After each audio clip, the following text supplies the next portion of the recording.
ব্রাহ্মণ সন্তান বলে কথা।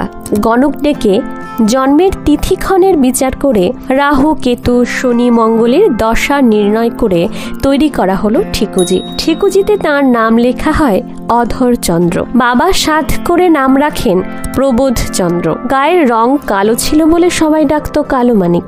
শেষমেশ শুধু রয়ে যায় মানিক। পরীক্ষায় তিনি বরাবর ভালো ফল করতেন, কিন্তু কলেজ পড়ার সময় জড়িয়ে পড়লেন সক্রিয় বাম রাজনীতিতে। তার সঙ্গে চলতে লাগলো দিনরাত সাহিত্য চর্চা। ফলে বিএসসিতে পরপর দুবার ফেল করলেন। তার পড়াশোনার যাবতীয় খরচ চালাতেন বর্দা। খবর পেয়ে চিঠিতে লিখলেন, তোমাকে ওখানে পড়াশোনা করতে পাঠানো হয়েছে, ফেল কেন করেছ তার কৈফিয়ত দাও। উত্তরে মানিক বন্দ্যোপাধ্যায় লিখলেন, গল্প উপন্যাস পড়া, লেখা এবং রাজনীতির বাইরে তার কিছুই ভালো লাগে না। প্রচণ্ড রেগে গিয়ে দাদা জানালেন, তোমার সাহিত্য চর্চার জন্য খরচ পাঠানো আমার পক্ষে সম্ভব নয়। তিনি টাকা পাঠানো বন্ধ করে দিলেন। তখন মানিক বন্দ্যোপাধ্যায় চিঠিতে লিখলেন, আপনি দেখে নেবেন, কালের পরিক্রমায় আমি লেখার মাধ্যমেই বাংলার লেখকদের মধ্যে প্রথম শ্রেণীতে স্থান করে নেব।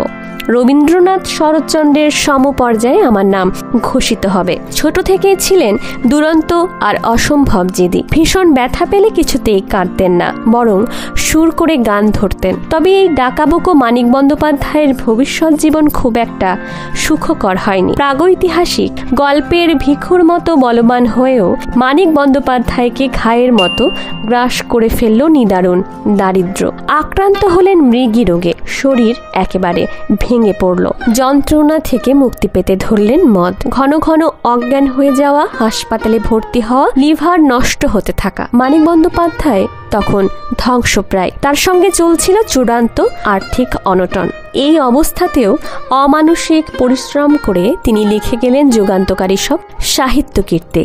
স্ত্রী কমলা দেবী এক মৃত সন্তান প্রসব করেন। মানিক বন্দ্যোপাধ্যায় লেখেন, বাচ্চা মরে যাওয়ায় ডলি অখুশি নয়, অনেক হাঙ্গামা থেকে বেঁচেছে। বলল, বাঁচা গেছে বাবা, আমি হিসেব করেছি বাড়ি ফিরে মাসখানেক বিশ্রাম করে রাঁধুনি বিদায় দেব, অনেক খরচ বাঁচবে। কি নৃশংস দৃশ্য!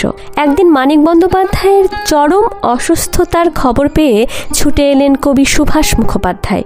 অ্যাম্বুলেন্সে তোলা হবে মানিক বন্দ্যোপাধ্যায়কে। সুভাষ মুখোপাধ্যায় মানিক বন্দ্যোপাধ্যায়ের স্ত্রীকে জিজ্ঞাসা করলেন, তাকে আগে ফোন করা হয়নি কেন? ম্লান হেসে কমলা দেবী বললেন, তাতে যে 5 আনা পয়সা লাগে ভাই, ঘরে সেটুকুও নেই। তারপর যে মানিক বন্দ্যোপাধ্যায় একদিন সদর্পে বলেছিলেন, আমি শুধু সাহিত্যিকই হব।